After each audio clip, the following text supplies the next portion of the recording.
everyone, welcome to another episode of rawradianthealth.com, and I'm Natasha St. Michael, and thank you so much for joining me. So today's Thursday, and today I want to give you guys a home remedy for bladder infections, or otherwise known as cystitis.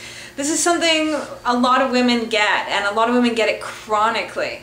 And it's pretty much what a bladder infection is that bacteria, outside bacteria, gets into the bladder and causes an infection. And women can get it from anything from sitting in like a wet bathing suit, or sitting in a sauna or steam room, or they can also get it from sexual intercourse. And some women are more prone to it than others, and it can actually, if you don't take care of it, it can actually damage your kidneys, or it can even cause kidney failure. So it's not something that you just want to leave without doing anything about. And it's so painful that most people that do get a bladder infection do end up either going to see a doctor to get onto a treatment of antibiotics. But there is a home remedy for this, and it's very simple, and it works very, very quickly. I have used this many times and have never had any problem.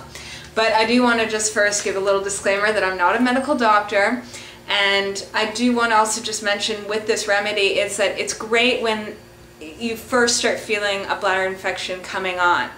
It's not something that, like, let's say you're urinating blood or you're having pain in your kidneys, then you should go and see a doctor immediately, okay? But in the beginning phases of a bladder infection, when you start feeling it coming on and you're having that pain in the bladder, you'll know what it is if you've had it before. This is something you can do immediately, and usually within about 12 hours, it's completely gone.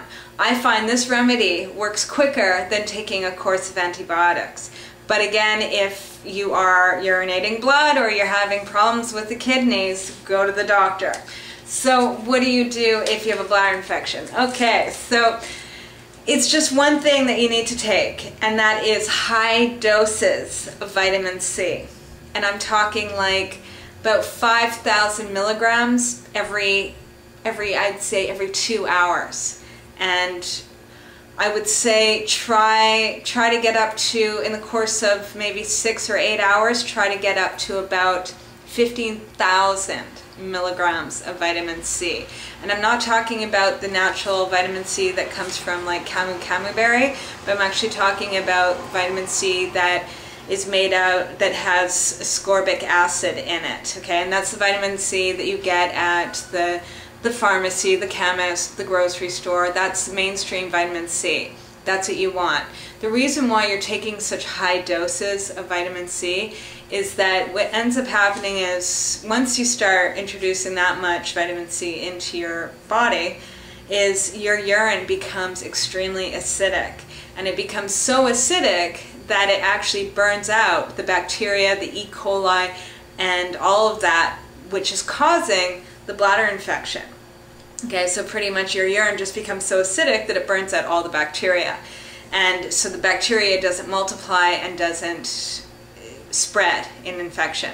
And then your body's able to sort of bring down the inflammation and heal itself, okay? So, and what amazes me is that this remedy, it works so quickly, because if anyone's ever had any kind of bladder infection issue, it's painful. And you know, it's extremely painful. So it does work within, I'd say, about 6 to 12 hours. And you can also take a few tablets as well of sodium bicarbonate, and that too will just help to reduce some of the inflammation and just make it less painful. One thing I do want to warn you about, though, is that when you take such high doses of vitamin C, like 10,000 to 15,000 milligrams of vitamin C, it can cause loose stool, it can cause diarrhea and some stomach upset. That is completely normal. If that is the case, that you notice that immediately you're you know, having diarrhea, things like that, then lower the dose of the vitamin C. But that's a normal thing. Okay, and the main thing is you don't want to be using vitamin C that is like chewable vitamin C. You want to get the tablets that you just swallow. None of that stuff that's got the sweeteners in it or the artificial sweeteners. You don't want that, okay? So that's my little bit of advice for you for bladder infections. And do let people you know, like if you have a female friend that suffers from these, let her know, because you know, it's a lot of times people develop like a bladder infection, and you know, it's not like they can just rush to a doctor immediately, right? And it might be a few hours until they can see a doctor. And by taking high doses of vitamin C and also taking sodium bicarbonate tablets, that can really help to just at least ease the infection and also ease the pain and the symptoms. So, and that can sort of get them through until they're able to see a doctor. All right, so I'm wishing you guys a fabulous day, and I'll see you tomorrow. Bye.